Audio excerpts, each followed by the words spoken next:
Gift পেতে কার না ভালো লাগে বলেন, আর সেটা যদি হয় পছন্দের জিনিস। আর সেই সঙ্গে আনাবিয়া পাখিকে নিয়ে প্রথমবারের মতন নিজের বাড়িতে গেলাম, ওকে ঘুরতে নিয়ে গেলাম। তো সব মিলিয়ে থাকছে আজকের ব্লগটি। আশা রাখছি সম্পূর্ণ ব্লগটি দেখবেন, দেখলে ভালো লাগবে। হ্যালো এভরিওয়ান, আসসালামু আলাইকুম। কেমন আছেন আপনারা সবাই? আশা করছি যে যেখান থেকে বসে আমার আজকের এই ব্লগটি দেখছেন সবাই আল্লাহর রহমতে ভালো আছেন, সুস্থ আছেন। আলহামদুলিল্লাহ, আমরা আল্লাহর অশেষ রহমতে ভালো আছি।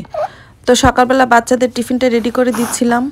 ভাবলাম তাহলে সকালবেলা ওদের নাস্তায় একটু শর্মার মতো করে বানিয়ে দিই। তো রুটি বানিয়ে রেখেছিলাম, ফ্রিজ থেকে নামিয়ে রুটিটা ভেজে নিয়েছি। আর এখানে ফ্রিজে আর কি রেডি করে রেখেছিলাম চিকেনটা, সেটাও একটু ফ্রাই করে নিয়েছি।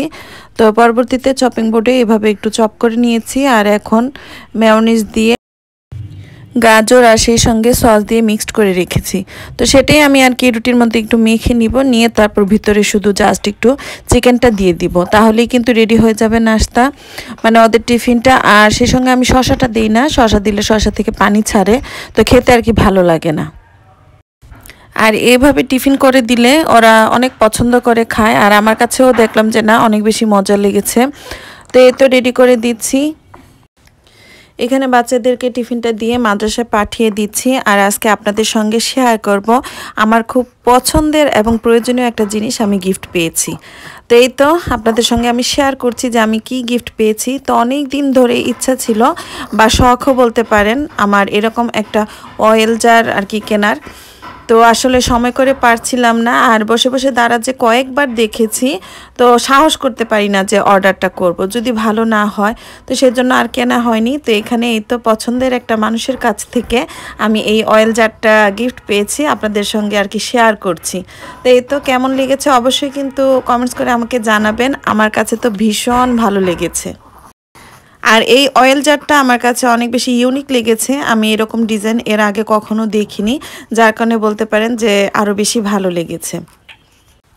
আর এর আগে আমি কয়েকটা ডিজাইন দেখেছি, একদম স্টিল থাকে মাঝখানে, আর নয়তো এক কালার থাকে, মানে শুধু কাচের থাকে, কিন্তু এরকম ডিজাইনটা এর আগে আমি কখনো দেখিনি, যার কারণে সত্যি আমার কাছে অনেক বেশি ভালো লেগেছে। তো অনেক অনেক ধন্যবাদ যেই প্রিয় মানুষটা আমাকে এই জিনিসটা গিফট করেছে। তো তাকে হয়তোবা সামনাসামনি আমি ধন্যবাদ দিতে পারিনি, তো আমার ব্লগের মাধ্যমে দিয়ে দিলাম। আর এই তো আনাবিয়া পাখিকে নিয়ে প্রথমবারের মতো নিজের বাড়িতে ঘুরতে এসেছি, বেবিকে ঘুরতে নিয়ে আসলাম। আমি নিজেই বাড়িতে ছিলাম। তো আমার প্রেগনেন্সি টাইমে যখন আমার 5 মাস চলে, তখন আমি আর কি বাসা ভাড়া নিয়ে বাচ্চাদের মাদ্রাসার পাশেই চলে এসেছি, কারণ আমার নিজের বাড়ি থেকে মাদ্রাসাটা একটু দূর হয়ে যেত। তো আমাকে একটু জার্নি করে আসতে হতো রিক্সা দিয়ে। তো সেটা আমার কাছে অনেক বেশি রিস্কি আর কি মনে হয়েছে, যার কারণে আমি পরবর্তীতে বাসা ভাড়া নিয়ে চলে এসেছি। আসার পর আর বাড়িতে একবারের জন্য যাওয়া হয়নি। আর আমার প্রেগনেন্সিটাতে আমি অনেক বেশি অসুস্থ ছিলাম, যার কারণে আর যাইনি। আর এখন আলহামদুলিল্লাহ আমার বেবির প্রায় 4 মাস কমপ্লিট হয়ে গিয়েছে, যার কারণে আপনাদের ভাইয়ারও ছুটি ছিল, ভাবলাম তাহলে একটু বাড়ি থেকে ঘুরে আসি। তো এই তো আর তেমন একটা ভিডিও করা হয়নি। আর এটা হচ্ছে পরদিন সকালবেলা, এখানে সবাইকে বিদায় দিয়ে আমি নিজে একা একা নাস্তাটা করে নিচ্ছি। আর এখানে সকালের নাস্তায় আমি চাউমিন রান্না করেছিলাম, তো ঝটপট আর কি সহজ হয়েছিল সেজন্য। মাঝে মাঝে বেশিরভাগ সময় এখন চাউমিন, নুডলস এইসব টাইপের খাবারই আর কি তৈরি করা হয়। আর রুটি বানালে আগের দিন আমি সবজিটা রেডি করে রেখে দিই, আর সেই সাথে আমি রুটিটাও বানিয়ে ফ্রিজে রেখে দিই, নর্মাল ফ্রিজে, তাহলে সকালবেলা আর কি নাস্তাটা রেডি করতে তেমন একটা ঝামেলা বা সময় লাগে না। আর ছোট বেবি আছে সেজন্য আর কি রাতে একটু জাগা হয়, সকালবেলা ঘুম থেকে উঠতে আমার একটু কষ্ট হয়ে যায়। যাই হোক, আজকের ভ্লগে যখনই ভয়েস দিচ্ছিলাম আমার সঙ্গে কিন্তু আনাবিয়া পাখিটাও একটু একটু করে ভয়েস দিয়েছে, আশা করি আপনারা বুঝতে পারবেন। তো এই তো নাস্তার পর বেবিটাকে টেক কেয়ার করার পর এখানে আমি একটা পুডিং বানিয়ে নিয়েছি। তো সেই পুডিংটা ঠান্ডা হয়েছে, এখন আর কি মোল্ড থেকে বের করে নিলাম, ভাবলাম আপনাদের সঙ্গে একটু শেয়ার করে নিই। তো অনেকেরই নাকি পুডিং হয় না বা জমে না, কিন্তু আলহামদুলিল্লাহ আমি যখনই পুডিং বানাই একদম পারফেক্ট হয় আমার পুডিংটা। আর এই তো দেখে কিন্তু বুঝতে পারছেন, আপনাদেরকে আমি কেটেও দেখিয়ে দিচ্ছি, আর সেই সঙ্গে আমরা একটু খেয়ে নিব। আর পুডিংটা অনেক বেশি মজার ছিল।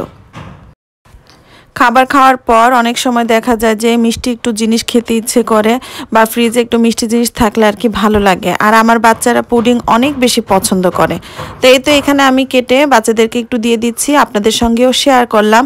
তো এই ছিল আমার আজকের ব্লগ। এই পর্যায়েই আমি আমার ব্লগটা শেষ করতে চাচ্ছি। সবাই ভালো থাকবেন, সুস্থ থাকবেন, আমাদের জন্য দোয়া করবেন। দেখা হবে, কথা হবে নেক্সট ব্লগে। সেই পর্যন্ত আল্লাহ হাফেজ, আসসালামু আলাইকুম।